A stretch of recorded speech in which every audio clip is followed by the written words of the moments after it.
Buenos días. Bueno, ante todo agradezco la invitación que recibí del compañero José Antonio Toledo y del equipo encargado de la organización del segundo encuentro internacional del canal Europa por Cuba, que se está celebrando en estos días en la ciudad de Bilbao, en el País Vasco. Quiero destacar el impacto simbólico de realizar esta reunión en el marco de varias importantes celebraciones históricas, como el aniversario 171 del nacimiento del apóstol de la independencia de Cuba, José Martí, por la vigencia de su pensamiento y por lo que significa en la continuidad histórica del proyecto emancipador iniciado en 1868 y que después de 60 años de la ocupación neocolonial estadounidense se lograra la plena soberanía de Cuba con la victoria revolucionaria de 1959 liderada por Fidel. A pesar de tantas dificultades, satisface nuestras esperanzas el poder comprobar que a los 65 años de esa epopeya se haya fortalecido el carácter liberador, popular, anticolonial, tercermundista, socialista y antiimperialista de nuestro proyecto revolucionario, que pondera el respeto a la dignidad plena del hombre como uno de sus pilares fundamentales, que se propone conquistar toda la justicia, la igualdad ante la ley, la equidad social, la solidaridad y la unidad en la lucha para enfrentar los desafíos del proceso de transición socialista. La historia ha demostrado que todos los procesos revolucionarios que se enfrentan al poder de las oligarquías nacionales y a los intereses del conglomerado imperialista han sido objeto de las más crueles y sofisticadas estrategias de agresión. Todo proyecto social liberador debe estudiar los aprendizajes de la primera revolución socialista de la historia liderada por Vladimir Ilich Ulyanov Lenin.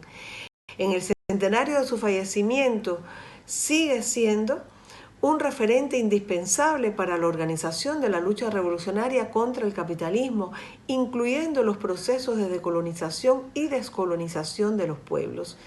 Debe quedarnos claro, además, que no se pueden abandonar nunca los principios éticos, guía de las estrategias y tácticas de la experimentación socialista, incluso frente a los tremendos obstáculos y contradicciones que en cada contexto histórico concreto se imponen como desafíos.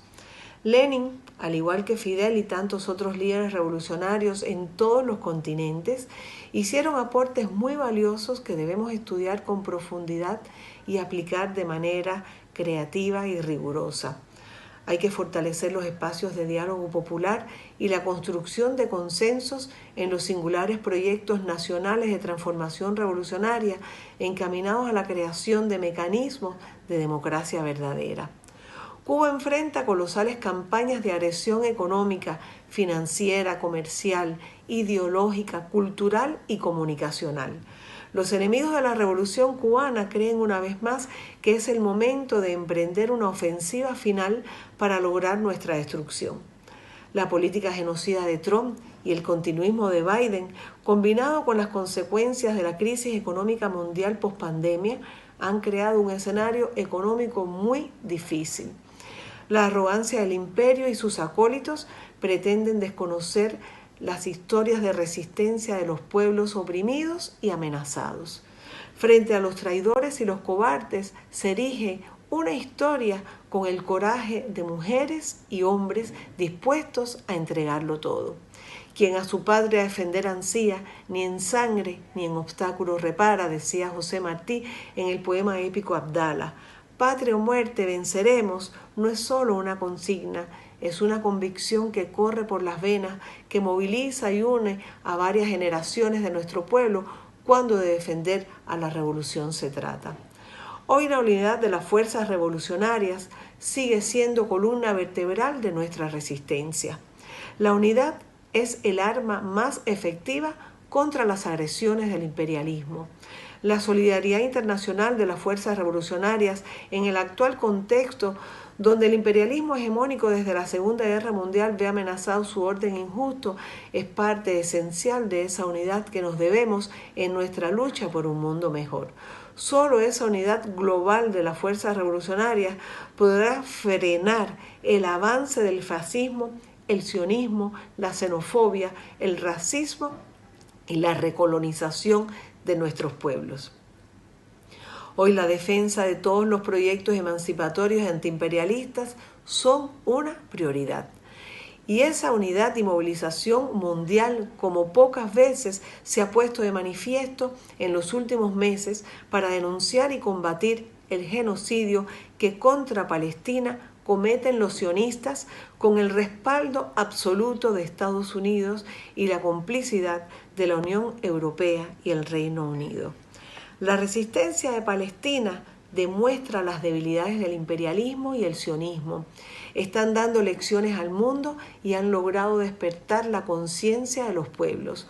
Como nunca antes, lograron la unidad de las fuerzas insurgentes y una estrategia que abarca todos los frentes de lucha, incluyendo el comunicacional, pero con un costo humano extraordinario de sacrificio que duele en lo más profundo.